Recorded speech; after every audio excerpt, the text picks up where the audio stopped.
Daan muna tayo dito sa ating mailbox bago tayo umuwi ng bahay. Mukhang andito na yata yung pinakakaantay natin.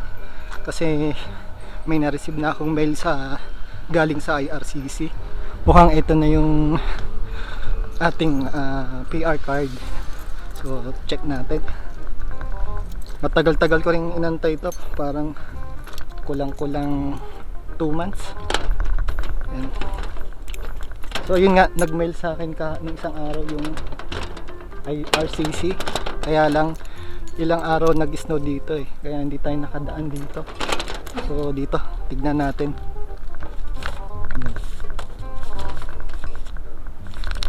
So mukhang ito na nga yun. Ito na yung ating inaantay. Buksan natin sa bahay. Ayan.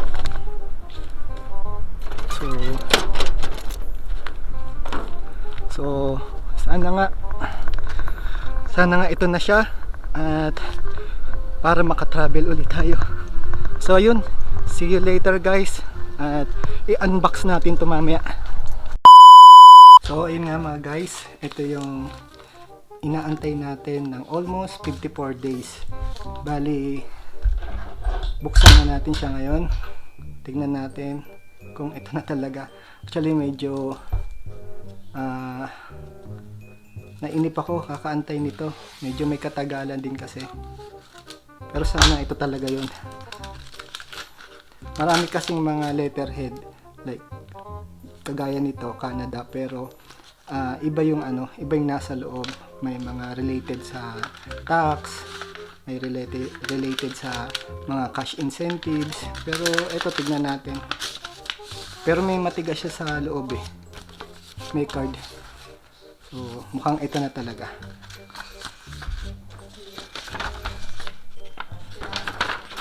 So ito na nga.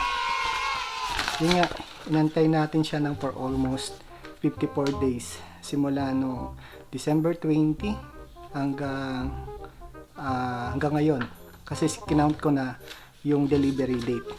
Actually, yung email na na-receive ko from IRCC is last week pa yata.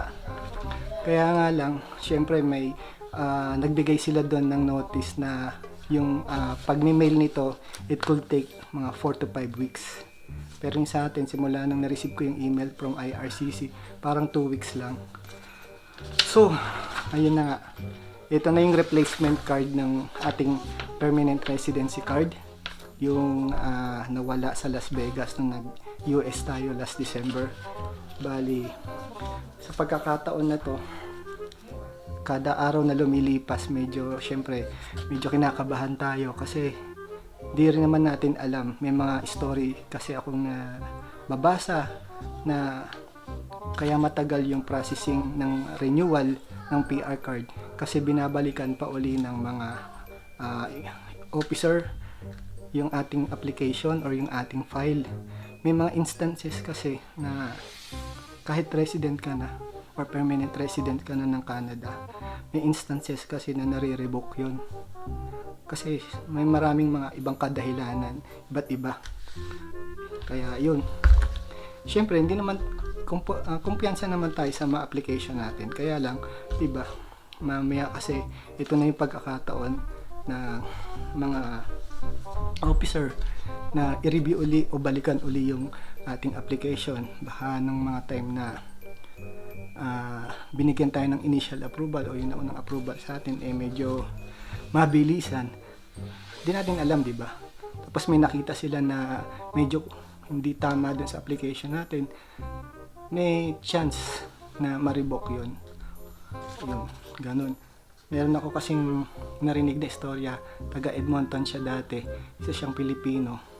Parang nagpunta siya dito sa Canada as single, pero married siya sa Pilipinas. Hindi niya i-declare yung member family niya.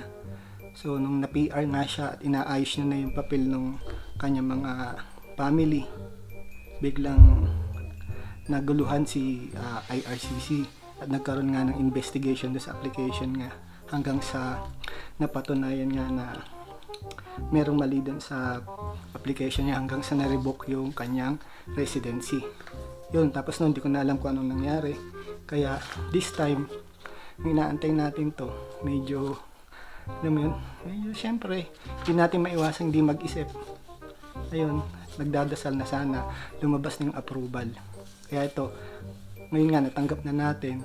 Feeling ko tuloy yung naramdaman ko uli yung naramdaman ko nung na-approve yung ating residency. Parang mas higit pa nga, parang mas doble pa nga. Kasi nabigyan ulit tayo ng chance na, alam mo yun, pagkaingatan na. So, yung US tour namin na yun sa Las Vegas ay nagturo sa atin ng matinding lesson na pag magta-travel tayo, lagi natin iingatan yung mga travel documents natin, especially itong PR card, kasi ito lang yung means natin na pwede ipakita sa airport authority para makalabas tayo ng bansa na pupuntahan natin. Yun. Kaya maraming lesson yung itinuro sa akin nung pagkawala ng PR card natin sa Las Vegas. So yun, sobrang excited lang kasi at least kahit papano makakahinga na tayo ng maluwag-luwag at ayun, pwede na ulit tayo mag-travel, pwede na nating uling magtanga-tangahan. Joke lang.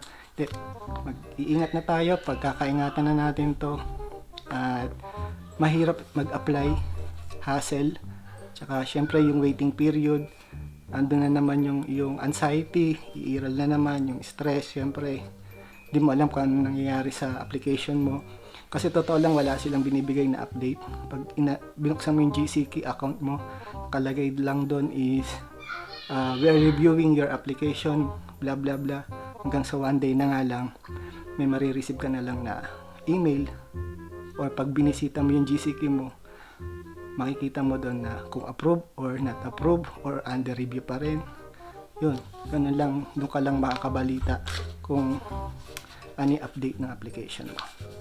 So yun nga guys, at ito, nanamnamin muna uli natin, at ayun, at ilatabi na natin ng mabuti to, at see you to our next vlog.